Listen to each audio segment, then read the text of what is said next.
Video like जरूर कर लीजिए और ऐसे वीडियो लगातार फ्री में पाने के लिए चैनल को तुरंत सब्सक्राइब कर लीजिए और बेल आइकन को जरूर टैप कर लीजिए ताकि आगे भी सारे वीडियो आपको मिलते रहे। यूट्यूब में फॉलो करते हैं तो प्लीज ये वाला फ्री टेलीग्राम चैनल जरूर ज्वाइन कर लीजिएगा। सारे नोटिफिकेशन सारे अपडेट यहीं पे आते हैं, ध्यान रखिएगा। सारे क्वेश्चन अटेम्प्ट करिए और स्कोर अपना तुरंत कमेंट करके बताइए कितने सही हो रहे हैं कितने गलत हो रहे हैं, जल्दी से कमेंट करके बताइए।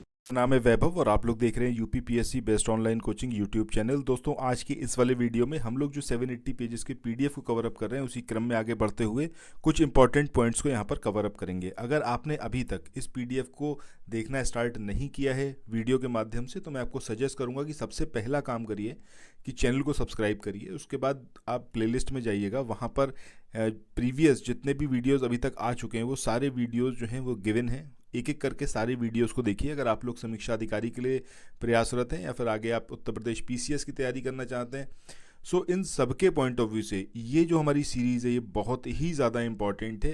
किसी वनडे एग्जाम की तैयारी करो तब भी आपको बहुत सारी चीज़ें यहाँ से देखने को मिलेंगी।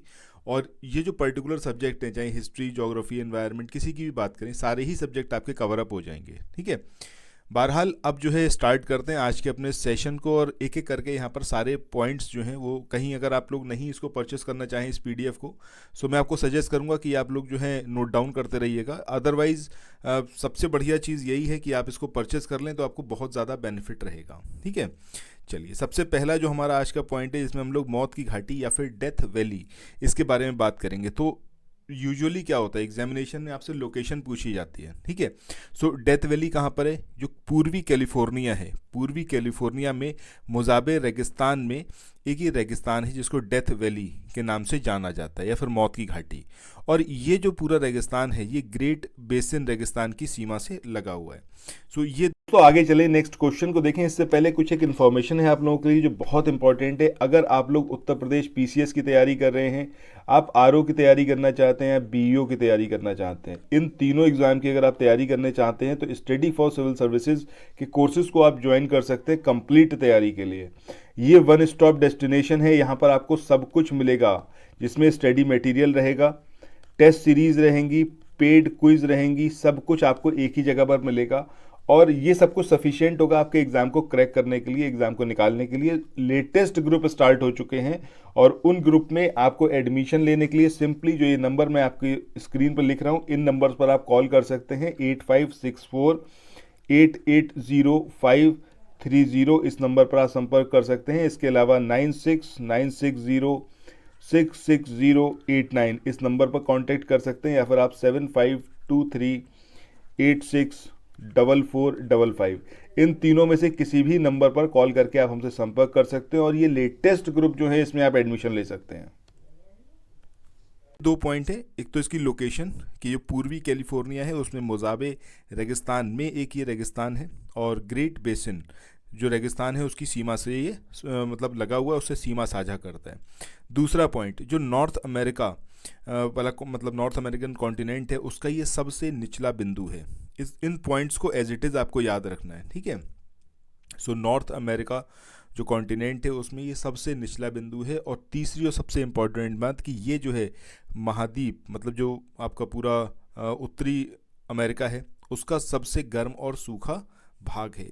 स्पेशली अगर हम उत्तर प्रदेश के एग्ज़ाम्स की बात करें तो इन चीज़ों पर ज़्यादा फोकस रहता है कि कोई एक पर्टिकुलर पॉइंट मतलब किसी उसकी ऐसी फीचर होना चाहिए, कोई ऐसी विशेषता होनी चाहिए जिसकी वजह से वो काफ़ी दुनिया में उसका नाम हो, किसी भी वजह से हो, बट वो जाना जाता हो। सो यहाँ पर अगर हम बात करें तो हम पूरे नॉर्थ अमेरिकन कॉन्टिनेंट की बात कर रहे हैं तो नॉर्थ अमेरिका का ये सबसे निचला बिंदु है, सबसे गर्म और शुष्क बिंदु है और इसकी लोकेशन तो आपको पता होनी ही चाहिए।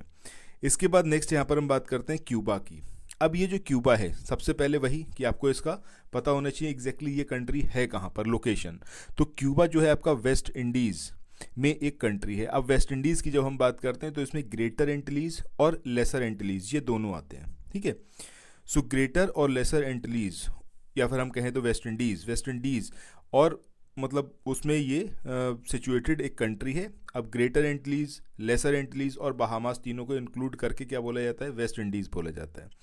दूसरा इंपॉर्टेंट पॉइंट कि ये जो वेस्ट इंडीज़ है, वेस्ट इंडीज़ के जो द्वीप समूह है उसमें ये सबसे बड़ा एकल द्वीप है, मतलब इकलौता ये ऐसा द्वीप है क्यूबा जो कि सबसे बड़ा आइलैंड है और कहाँ पर है आपका, वेस्ट इंडीज़ में लोकेटेड है।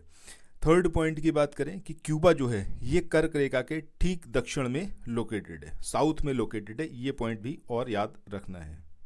इसके बाद आगे हम बढ़ते हैं और बात करते हैं आपका साउथ अमेरिका महाद्वीप की। अब देखो यहाँ पर ये क्षेत्रफल कितना है, कितना मिलियन किलोमीटर है, इसको याद रखने की ज़रूरत नहीं है, बट ये ज़रूर याद रखो कि ये चौथा सबसे बड़ा महाद्वीप है, ठीक है, फोर्थ प्लेस पर आता है ये जब इस की एरिया की बात करते हैं। ना तो इसमें आप कोई ज़रूरत है कि आप इसका मुख्य भूमि का अनुदैर्ध्य जो इसका विस्तार है वो याद रखने की, क्योंकि इतना ना तो पूछा जाएगा और ना ही आपको याद रहने वाला है, ठीक है।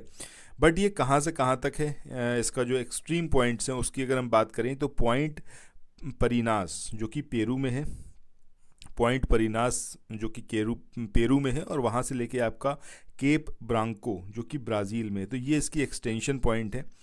इसके बाद नेक्स्ट यहाँ पर बात करें कि मुख्य भूमि का जो अक्षांशीय विस्तार है, तो इसमें भी आप ये सब याद मत रखने की ज़रूरत है कि कहाँ से कहाँ, मतलब कौन को कितने किलोमीटर है, बट ये ज़रूर पता होना चाहिए कि कौन कौन से इसके एक्सट्रीम पॉइंट है।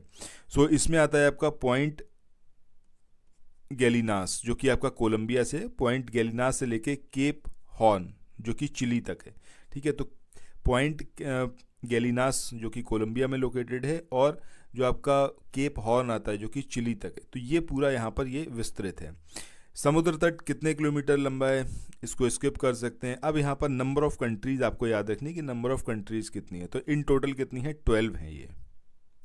और ये जो 12 देश हैं इनको अगर हम क्षेत्रफल के घटते क्रम में बात करें, ये इंपॉर्टेंट है यहाँ पर, ठीक है। तो 12 जो ये कंट्रीज़ हैं इनका क्षेत्रफल में जब घटते क्रम की बात करेंगे तो सबसे पहले आता है आपका ब्राज़ील, ठीक है। ब्राज़ील जो है ये दुनिया का 5वां सबसे बड़ा देश है। इसके बाद नेक्स्ट आता है आपका अर्जेंटीना, अर्जेंटीना के बाद नेक्स्ट हम बात करें तो आता है पेरू, और अर्जेंटीना की भी बात करें तो अर्जेंटीना आपका इंडिया के बाद आता है एरिया वाइज, ठीक है। तो 8th नंबर पर आता है दुनिया का सबसे बड़ा जो 8वां देश है वो कौन सा है, अर्जेंटीना। सो अर्जेंटीना के बाद पेरू, पेरू के बाद कोलंबिया, कोलंबिया के बाद आता है आपका बोलीविया, बोलीविया के बाद आता है वेनेजुएला, वेनेजुएला के बाद चिली, फिर पैराग्वे, फिर इक्वाडोर, फिर आपका गुयाना, फिर उरुग्वे, इसके अलावा आपका फिर सूरीनाम, ठीक है। अभी हाल ही में सूरीनाम करंट अफेयर्स में भी रहा था, तो इसको याद रखिएगा। ये आपका जो आप दक्षिण पर अगर हम पॉपुलेशन वाइज बात करें, पॉपुलेशन में घटते क्रम की बात करें, तब आपको याद रखना है कि ब्राज़ील नंबर 1 पर आता है, इसके बाद कोलंबिया आता है नंबर 2 पर, फिर आता है आपका अर्जेंटीना, फिर आता है आपका पेरू, पेरू के बाद आता है वेनेजुएला, ठीक है। सो ये पॉपुलेशन वाइज कंट्रीज़ हैं, इनको एज इट इज़ याद रख सकते हैं, ये इंपॉर्टेंट फैक्ट्स हैं। इसके बाद नेक्स्ट पॉइंट की बात करते हैं, ये है आपका आश्रित जो क्षेत्र है। आश्रित क्षेत्रों में आपका फ्रेंच गुयाना है जो कि फ्रांस के अंतर्गत आता है। इसके अलावा फॉकलैंड आइलैंड्स हैं, फॉकलैंड आइलैंड आपका यूके के अंतर्गत हैं। इसके अलावा दक्षिण जॉर्जिया है, और दक्षिण आपका सैंडविच द्वीप समूह है, ये भी यूके के अंतर्गत है। सो ये हो गए आपके आश्रित क्षेत्र। प्रमुख शहरों की बात करें तो इसमें अधिकांश जो आबादी महाद्वीप के पश्चिमी और पूर्वी तटों के पास रहती है। मतलब अगर हम मिडिल की बात करें इस पूरे कॉन्टिनेंट की, तो वहाँ पर इतनी ज़्यादा पॉपुलेशन नहीं है। मेनली जो इसके दक्षिण और पूर्वी तट हैं वहाँ पर पॉपुलेशन रहती है। सो जनसंख्या के घटते क्रम में अगर हम बात करें तो इसमें आपका साओ पाउलो जो कि आपका कहाँ का है, ब्राज़ील का, ठीक है। तो साओ पाउलो ब्राज़ील जो है ये जनसंख्या के घटते क्रम में हम चल रहे हैं। इसके अलावा फिर लीमा आता है जो पेरू की कैपिटल है। इसके अलावा फिर बोगाटा आता है जो कि आपका कोलंबिया का है। इसके बाद रियो डी जनेरियो की बात करें जो कि ब्राज़ील का एक सिटी है। इसके अलावा सेंटियागो है चिली का, फिर Caracas Venezuela, Buenos Aires Argentina, फिर सल्वाडोर जो कि आपका ब्राज़ील का है। इसके अलावा आपका ब्राज़ीलियस जो कि आपका ब्राज़ील की कैपिटल है। इसके अलावा फिर आता है आपका फोर्ट लेंजा जो कि आपका ब्राज़ील का एक सिटी है, ठीक है। सो ये कंट्रीज़ हैं जो वहाँ की मेन कंट्रीज़ हैं और पॉपुलेशन के घटते क्रम में आपको यहाँ पर बताया गया है। इसके बाद नेक्स्ट अगर हम बात करें कि जो मेन आइलैंड है या फिर ग्रुप ऑफ आइलैंड है वो कौन कौन से हैं, तो गैलापागोस आइलैंड जो कि आपका ज्वालामुखी से जिसकी उत्पत्ति हुई है जो कि इक्वाडोर के अंतर्गत है। इसके अलावा आपका टिएरा डेल फुओगो द्वीप समूह है जो कि चिली और अर्जेंटीना के अंतर्गत है। फिर फॉकलैंड आइलैंड की बात करें तो फॉकलैंड आइलैंड आपका यूके के अंतर्गत है। और साउथ जॉर्जिया और जो आपका साउथ सैंडविच द्वीप समूह है जो कि आपका यूके के अंतर्गत है। सो ये यहाँ के जो मेन आइलैंड है उनकी बात हो गई। अब आगे यहाँ पर हम बात करते हैं कि सबसे बड़ी जो झील है वो कौन सी है, तो वो है आपका टिटिकाका झील। उच्चतम पर्वत की बात करें तो ये आपका माउंट एकांकागुआ, ये यहाँ का उच्चतम पर्वत है इस कॉन्टिनेंट का। इसके बाद सेकंड प्लेस पर आता है आपका माउंट ओजेस डेल सालाडो, जो कि दुनिया का सबसे ऊंचा सक्रिय ज्वालामुखी है, मतलब हाईएस्ट जो एक्टिव वॉल्केनो है वो कौन सा है आपका माउंट ओजस सेल डालो, ठीक है, माउंट ओजस डेल सालो। इसके बाद नेक्स्ट यहाँ पर हम बात करें कि सबसे लंबी और सबसे बड़ी नदी कौन सी है, तो वो कौन सी है आपकी अमेजन रिवर है, ठीक है। चलो इसी के साथ आज के इस वाले सेशन को यहाँ पर एंड करते हैं, फिर मिलते हैं नेक्स्ट वीडियो में जिसमें हम आगे और इम्पॉर्टेंट पॉइंट्स देखेंगे जो आपका दक्षिण अमेरिका है उसके जो प्रमुख भौगोलिक विशेषताएं हैं उनके बारे में। तो thank you so much, have a nice day, bye bye.